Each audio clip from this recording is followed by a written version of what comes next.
Bonjour, je m'appelle Philippe McCordle. C'est écrit là, donc c'est plus facile. J'ai mis une lumière dans le fond parce que j'ai vu que tous les autres photographes font ça quand ils font un film, donc ça doit être chic. Donc je fais la même chose. Aujourd'hui, on va parler de HSS.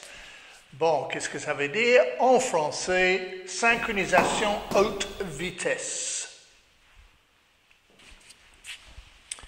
Maintenant, je vais vous montrer que c'est la synchronisation de flash, pour eux qui ne connaissent pas. Je vais vous montrer très vite. Ça, c'est l'obturateur à l'intérieur de la caméra. On pousse le bouton, la première chose qui arrive, c'est un miroir qui monte. Bon, le miroir est déjà monté.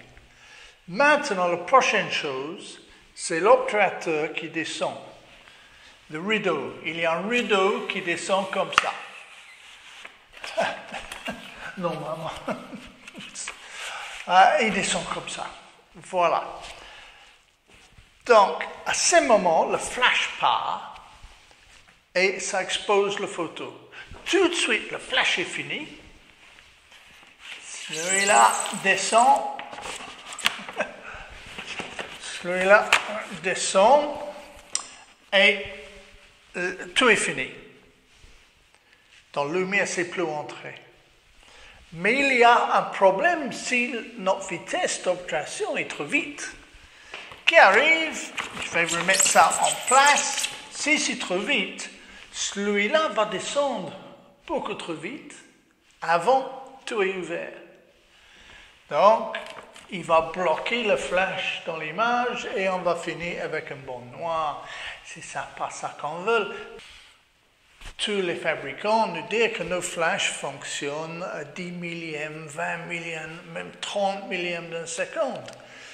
Bah, oui, ça c'est vrai, d'un certain point, jusqu'à un certain point. Nos flashs partent comme ça, et quand ils arrivent au-dessus, ils commencent à mourir. Le flash commence à déduire. Ça s'appelle la dégradation. Les fabricants mesurent la vitesse de la flash ici. C'est quelque chose qui s'appelle T0.5. À ce point-là, ils mesurent la duration de la flash. Duration de la flash. Ils ne comptent pas ça. Mais quand on a une vitesse de synchro, disons 160, 2 centièmes, on voit tout ça. Donc, on voit le flash de plus, et c'est ça qui cause le mouvement de plus.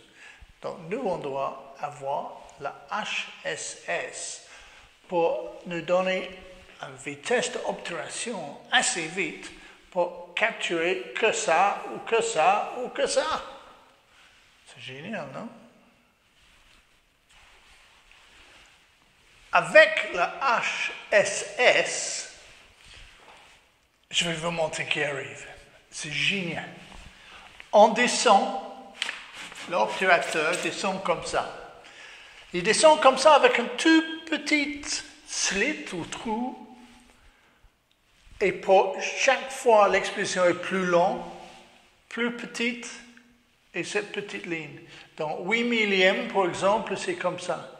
Maintenant, si on flash, on va avoir qu'une ligne. Mais quand on met l'appareil de photo et le flash sur HSS, qui arrive pendant sa descent, ça fait flash, flash, flash, flash, flash, flash, flash, flash, flash, flash, flash, flash, flash, flash, flash, flash, flash, flash, all the way down, tout le chemin en descendant. C'est génial, ça fait... Ça scanne l'image. C'est vraiment merveilleux. Je ne sais pas comment ils sont arrivés à faire ça, mais chapeau. Ça fonctionne bien, beaucoup mieux que mon dessin, heureusement. Pourquoi on a besoin de la HSS? Simplement, à l'extérieur, par exemple, on peut dominer le soleil. On peut travailler à 8 millièmes d'une seconde, à F11 ou F16, par exemple. Et le fond va aller quasi noir, même dans un soleil éblouissant, par exemple. Une autre raison, c'est pour arrêter de travailler en haute vitesse, c'est-à-dire arrêter le mouvement de l'eau, un œuf qui casse ou quelque chose comme ça, comme les photos que je vais montrer ici. Beaucoup de monde pense que si on travaille dans une chambre noire ou une pièce noire et on fait un flash, on ouvre l'obturateur et on fait un flash, que c'est haute vitesse. Oui, non, parce que là, vous avez tout le courbe. C'est pas mal, mais quand même, le mouvement ne va pas figé. Voilà, ça c'est HSS. J'espère que vous avez aimé ce petit cours. Je vais faire encore les films avec la haute vitesse dans l'avenir. J'ai déjà fait un, je crois. Bon, ça dépend quand vous regardez, évidemment. Mais il va y avoir les autres qui suivent.